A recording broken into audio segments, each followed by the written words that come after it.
Hey everybody, Sultan Ramsey here, the political preacher, coming to drop some knowledge on you in this video about the Black Lives Matter movement. I always want to be clear on my positions on things. Like I shared with you in other videos, everything I do is based on principle. I don't support people based on their personalities. I don't support people based on how they make me feel. I don't support people because they say the right things, because that's how we get into real serious problems. I support people who are based on principles. One principle, you have to believe in God. If people don't believe in God as the creator of the universe, and then they have no authority in their life. So they're gonna do whatever they want to do. They're gonna say whatever seems right to them. That's not stable enough. You can't build anything based on that kind of concept. So that's number one. Number two, if any group that claims to be black, for black people, like Black Lives Matter and all this stuff, if you don't support the biblical family, husband, wife, children, I got no need for you. And you can't do us any good at all. You're just wasting time. And then there's always an issue too, because there's an agenda. See, in order to build a strong family, right, you got to have principles and values. And then strong families make strong communities, and so on and so forth. But it starts with the family. Any organization that says they're for black people and they're not for the family is not for me. And they're not for you. They're not going to go anywhere. They're not going to do anything. Just going to make a bunch of noise. That's about it. And so you can't bypass it. And so when it comes to the Black Lives Matter movement, the first thing I do before I support anybody who says they for me or whatever, I do research. I need to find out who's behind the movement, what do they believe in? Because that's the problem with the black community today. We support everybody, and we get nothing in return because the people who we support don't value and honor God, and they don't value and honor family, and therefore they're pretty much useless, and they come to exploit us and to use us. And Black Lives Matter is no different. Black Lives Matter has three founders. They're all three women. One is Alicia Garza. She's a queer justice activist. Her husband, Malachi, is a transgender male activist.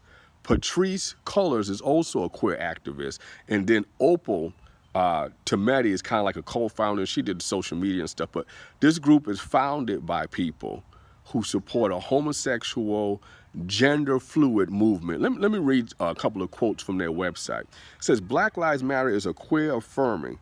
When we gather, we do so with the intention of freeing ourselves from the tight grip of heteronormative thinking, or rather the belief that all the world are heterosexual. So when they gather, they're saying that their intention is freeing themselves from what God has already put in place for the family. I can't support that. How am I supposed to support that? What's that going to do? It's not going to do anything. It hasn't done anything.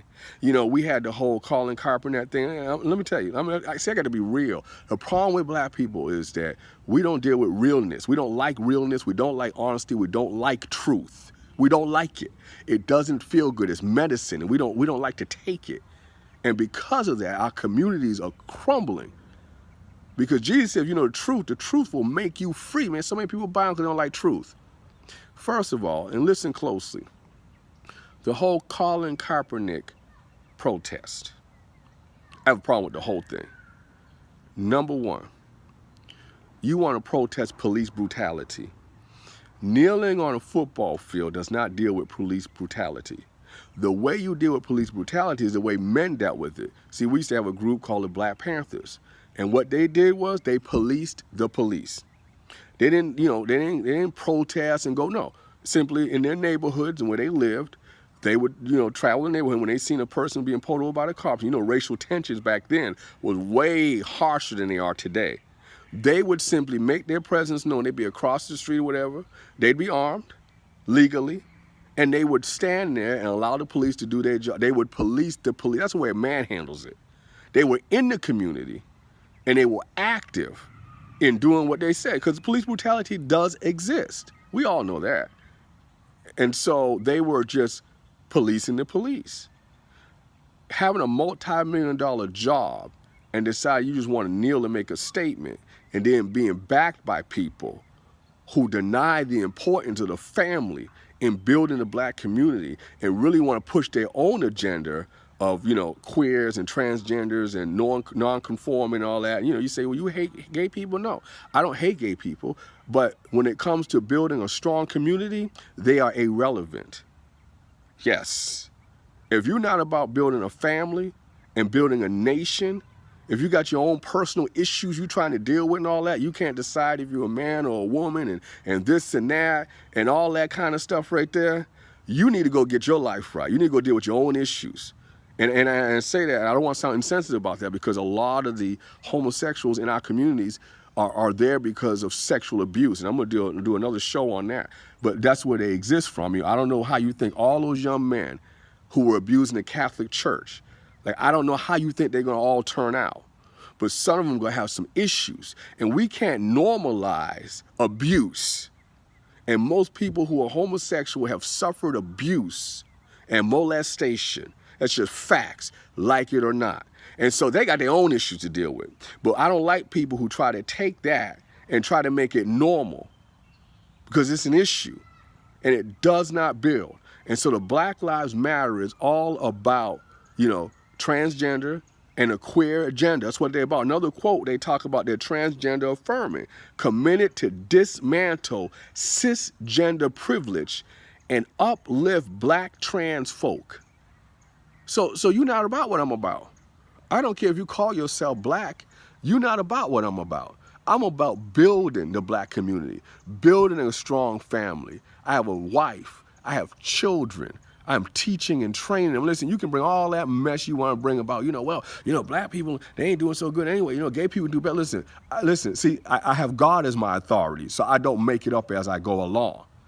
You see, that's why you need to have God in your life. He needs to be the foundation. His word needs to be your support, the light onto your path. Because then you can just make stuff up. You can't make stuff up with me. You see, I understand who God is. I understand I did not make myself.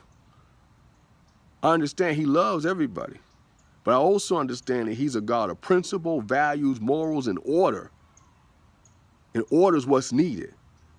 If you're going to build anything, you can't just go around throwing blocks around. You got to get the architect out. He has to put down a plan, and then you have to build according to the plan. So I don't support Black Lives Matter, because they don't build according to the plan. The plan is a strong Black family will build a strong community that will build a strong nation and make us contributors and not takers, but producers. And it starts right at home. And so if you against that, you talking about, I gotta read my notes here, right? You talking about, you want to release us from the tight grip of heteronormative thinking, the belief that all people are heterosexual. You want to release me from that. So how my son's going to produce? Because see, that's the issue, right? My wife and I had a conversation the other day, and we say, family, most people think it's all about just love, and no, it's about building. That's why it's so important to understand marriage and to make sure you watch who you marry. Make sure you got the same goal, right? The Bible said to be not unequally yoked together. And so when we start talking about Black Lives Matter, I can't support it. Can't get with it. Sorry. You don't like it? I don't know what to tell you. But I can guarantee you one thing. What have they done? Nothing. Some rioting, some looting, and they're trying to push a queer agenda. But what's happened? Nothing. Nothing changed. Nothing at all. Why? Because they don't have a solid foundation. That's why. Because see, without the power of God and anything you're trying to do, it's not going to work. Because in the universe, right? See, we call it in the spirit, right? In the church, we talk about the spirit. In the Bible, we talk about the spirit. But people who aren't in church, they still talk. They call it energy. Everything vibrates in the universe. Everything produces energy. So if you're not aligned right in what you're trying to do, it's not going to accomplish anything. So I can't support them, and they don't support me. They're not down with what I'm down with. They don't support me. They don't support my family. They don't support my children. And they don't represent my Black family and my Black community and my Black neighborhood. So yes, Black Lives Matter, but not that group. Not that group. Can't get down with it. They can go on with their homosexual agenda, their transgender agenda, all that stuff they're trying to push, they're trying to hide under Blackness. No, we can't have it. We got to have families built on principles set by God. if we want to prosper. Thanks for giving me your time. Take care. Peace.